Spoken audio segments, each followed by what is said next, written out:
మీ దగ్గరకు వస్తారు సత్యరెడ్డి గారు, మీ దగ్గరకు వస్తారు. రామచంద్ర గారు, ఒకటి కాంగ్రెస్ పార్టీ మీపై తీవ్రంగా కామెంట్ చేస్తున్నారు 420 అని చెప్పిన తర్వాత జగ్గారెడ్డి చేసినటువంటి కామెంట్స్ అంటే 840 సెక్షన్ తీసుకురావాలి, మీపై కేసులు నమోదు చేయాలి, మీరు చేసినటువంటి ద్రోహం కావచ్చు, మీరు చేసినటువంటి అన్యాయం తెలంగాణ రాష్ట్రానికి అనేది జగ్గారెడ్డి చేసినటువంటి కామెంట్స్ ఏం చెప్తారు?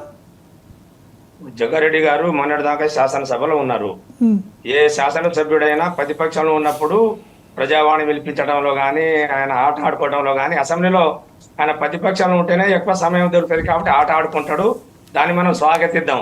నేను దురదృష్టవశాత్తు ఓడిపోయినా, బయట ఉన్న లోపల ఉంటే హరీష్ రావు, కేసీఆర్, మన కేటీఆర్ సంగతి చూసేవాడిని, ఆట ఆడుకునేవాడిని అంటే ఏమైనా లోపల వచ్చి కొట్లాడేది కాదు కదండి. ఏమైనా మనం ప్రజాస్వామ్యంలో చట్టసభలో మన యొక్క ప్రజావాణిని నింపగలుగుతాం, లేకపోతే ఆయన తప్పుని మనం ఎండగట్టగలుగుతాం. కానీ ఆ రకంగా మాట్లాడింది కాబట్టి ప్రజలు కూర్చోబెట్టారు. కాకపోతే బయట ఆడుకుంది. మరి హరీష్ రావు, కేటీఆర్ దగ్గరే ఉన్నారు కదా, కబడ్డీ ఆడదలుచుకుంటే బయటనే బెర్రగీసి ఆడుకోమని చెప్పి జగ్గారెడ్డి గారికి కాంగ్రెస్ పార్టీ రేవంత్ రెడ్డితో కూడా ఆట ఆడండి కాబట్టి ప్రజలకు గమనించి ఆయన కింద కూర్చోబెట్టారు. అందుకనే ఇవాళ ప్రజాస్వామ్యంలో ఏ పార్టీకైనా ప్రజలే మాండేట్ ఇస్తారు. మేము 10 సంవత్సరాలు ప్రజలు మాకు అవకాశం ఇచ్చినారు. మేము ఎన్నికల్లో ఇవన్నీ వాగ్దానాలు కూడా మేము మేనిఫెస్టోలో పెట్టిన అంశాలను కూడా మేము అమలు పరిచినాం. కాకపోతే మల్లేశ్వరరావు గారు చెప్పినట్టుగా ఘంట చక్రపాణి గారు ఉన్నప్పుడు బ్రహ్మాండంగా టీఎస్పీఎస్సీ రిక్రూట్మెంట్ జరిగింది. జనార్దన్ రెడ్డి కూడా మంచి ఆఫీసర్, నేను కూడా చాలా దగ్గర నుండి చూసిన. దురదృష్టవశాత్తు ఆయన అన్నట్టు ఆయన అప్పుడే రాజీనామా చేసి ఉండి ఏదైనా చర్యలకు పూనుకొని ఉంటే మాకింత నష్టం జరగకపోయేది. ఒక మంచి ఆఫీసర్లను, రాజకీయాలతో సంబంధం లేని ఈఎన్సీ లాంటి వాళ్ళని, గొప్ప గొప్ప మేధావులతోనే టీఎస్పీఎస్సీని కేసీఆర్ గారు పెట్టడం జరిగింది. కాకపోతే మేము ఓడిపోయే దాంట్లో ప్రధాన అంశంలో యువత మాకు ఆ రకంగా వ్యతిరేకంగా మాట మేము దాన్ని తప్పకుండా స్వీకరిస్తా ఉన్నాం. అందుకనే 100 రోజుల సమయాన్ని తప్పకుండా కాంగ్రెస్ పార్టీ మేము ఇస్తాం. మీరు చెప్పిన 6 గ్యారంటీలు అమలు చేయండి, చేయకపోండి, ప్రజలు గమనిస్తారు.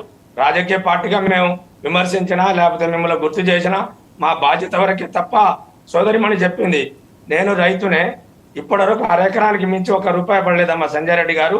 మేము రైతు బంధు అది ఒకటే అన్నం పెడుతుందా అంటే 100% గ్రామీణ ప్రాంతాల్లో రైతులంతా వ్యవసాయం మీద ఆధారపడి బతికేవాళ్ళు. ఈ రోజున మీరు అన్నారు, ఇప్పుడు మీరు మాట్లాడినప్పుడు నేను మాట్లాడలే. యాసంగి లేదు సంజయ్ రెడ్డి గారు, నేను వేరే అనట్లేదు, విమర్శించట్లేదు. మీరు ముందెందుకు చేయలేదంటే ఏం చెప్తున్నానంటే పెట్టుబడి పెడతాం, నవంబర్ 30 వరకు యాసంగి పెట్టుబడి పెడతాం. అందుకనే అది ఆనుకోని పథకం పెట్టలేదు మాత్రమే అడుగుతాం. మీరు అవన్నీ మాట్లాడద్దు. రైతు బంధు అనేది ఎవరికి పడలేదు అనేది తప్పు, కొంతమంది పడకుండా చూసుకో, ట్రెజరీలో పోయి చూసుకో. 1/2 ఎకరం వరకే పడ్డది, 1/2 ఎకరానికి మించి పడలేదు. కాకపోతే మీరే తెలుసుకోండి, మీ చేతిలో ప్రభుత్వం ఉంది.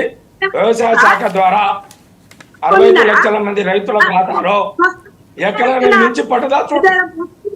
ఎకరానికి మించి రైతు బంధు పడ్డదా చూడు. సరే, మీ చేతిలో ఉంది ప్రభుత్వం. వ్యవసాయ శాఖ మంత్రిగా చాలా మంది ఉన్నారు. మనం మాట్లాడుకుంటాం కాదు, మీరు ప్రభుత్వ పరంగా చూడండి. మీరు అంజనేయులు గారు, ఒకటి ముఖ్యంగా బీజేపీ పార్టీ మొన్న ఓటమి తర్వాత లోక్సభ ఎన్నికలపైన ఎక్కువగా ఫోకస్ కూడా పెట్టడం జరిగింది. ఖచ్చితంగా